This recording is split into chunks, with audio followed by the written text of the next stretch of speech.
Everyone welcome back to my channel. तो आज के আমি এসেছি দেশি লেন যেটা তপসিয়ার ব্রাঞ্চ। তো আজকে এটার ব্যাপারে কিছু ইনফরমেশন দেওয়ার ট্রাই করব। তো এই ব্রাঞ্চটা দুপুর 12টায় খোলে আর কোনো দিন রাত 12টায় বন্ধ হয়, আবার কোনো দিন রাত 1টায় বন্ধ হয়। সেটা যখন যাবে একটু দেখে নিয়ে যাবে।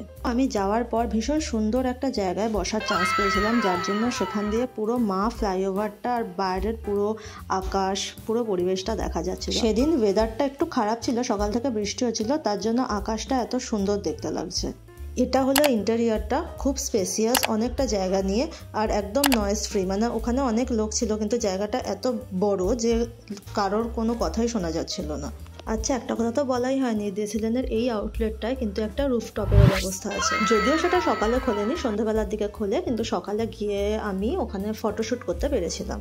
আর ওখানে খুব সুন্দর গানও চলছিল।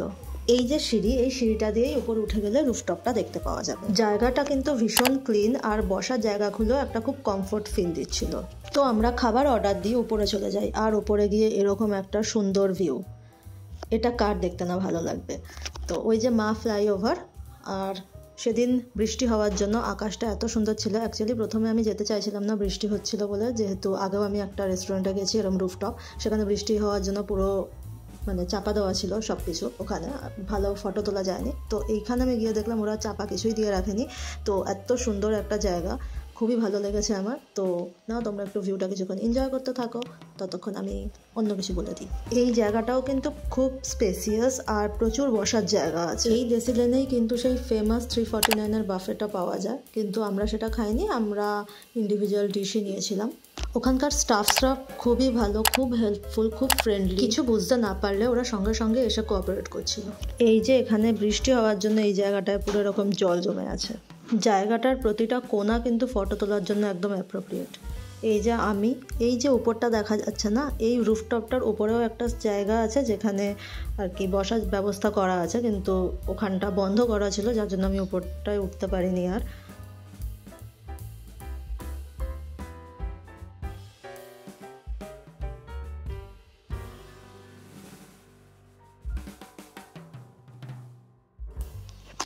ওখানে গিয়ে আমি আর কিছু করিনি, আমি শুধু আকাশ দেখেছি। ওখান থেকে আকাশটা এত সুন্দর দেখতে লাগছিল, আর সেদিনের আকাশটা এত সুন্দর সিরিয়াসলি ছিল যে আমি আকাশই দেখে গেছি শুধু, আর আকাশেরই ফটো তুলে গেছি। চলো এবার খাবারের ব্যাপারেও কিছু আলোচনা করে নেওয়া যাক। তো প্রথমেই আমি অর্ডার করেছিলাম ফ্রেশ লাইম সোডা, যেটার দাম নিয়েছিল 120 টাকা। এটা খুব সুন্দরভাবে প্রেজেন্ট করা, আর এটা খেতেও খুব ভালো ছিল। এটায় লেমনের একটা খুব সুন্দর ফ্লেভার ছিল, একদম পারফেক্ট ব্যালেন্স ছিল সুগার আর লেমনের। আর এই গরমের মধ্যে এরকম একটা ড্রিঙ্কস হলে আর কিছু দরকার পড়ে না। এখানে কিন্তু বিভিন্ন রকম drinks like cocktail, mocktail, wine, বিয়ারেরও অপশন রয়েছে, তোমরা সেগুলো দেখে নিতে পারো।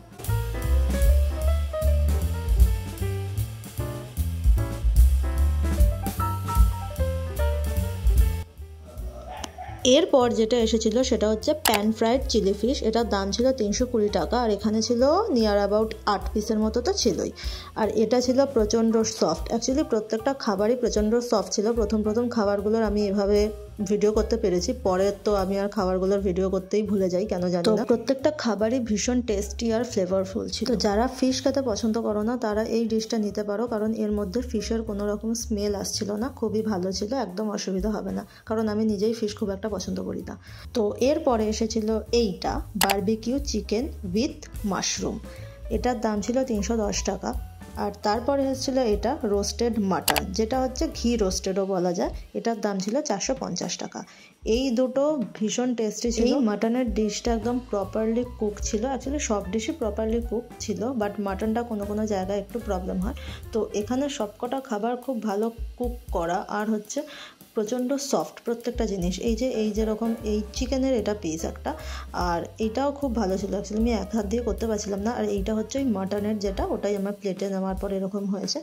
তো এই মাটনের ডিশটা কিন্তু একটা স্টার্টার, কিন্তু এই স্টার্টারটা নেওয়ার পর মনে হয়েছিল যে একটা আমাদের রুটি নিলে ভালো হয়। তো তারপরে আমরা একটা তন্দুর রুটি অর্ডার করি। তো আমি সেটা দেখাবো ডেফিনেটলি। তো এখানে এই যে পুরো খাবার একসঙ্গে রাখা আছে।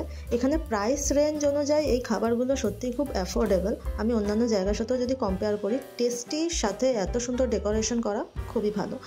আর এই যে আমি বললাম যেটা রুটি নিয়েছি, এটার দাম নিয়েছিল 30 টাকা। আমি খুব সম্ভবত একটু আগে বললাম যে আমি তন্দুর রুটি নিয়েছি, তো এটা তন্দুর রুটি নয়, এটা নর্মাল প্লেন নান। তো এটা দিয়ে ওই মাটনটা খেতে খুবই ভালো লাগছিল। কখনো যদি যাও তো এটা দুটো ডিশ ট্রাই করতে পারো। তো তারপরে আমার একটু স্যালাডের ক্রেভিং হচ্ছিল, তো আমি এই স্যালাডটা চুজ করি, যেটা হচ্ছে ফ্রেশ গ্রিন স্যালাড। এটার দাম নিয়েছিল 180 টাকা।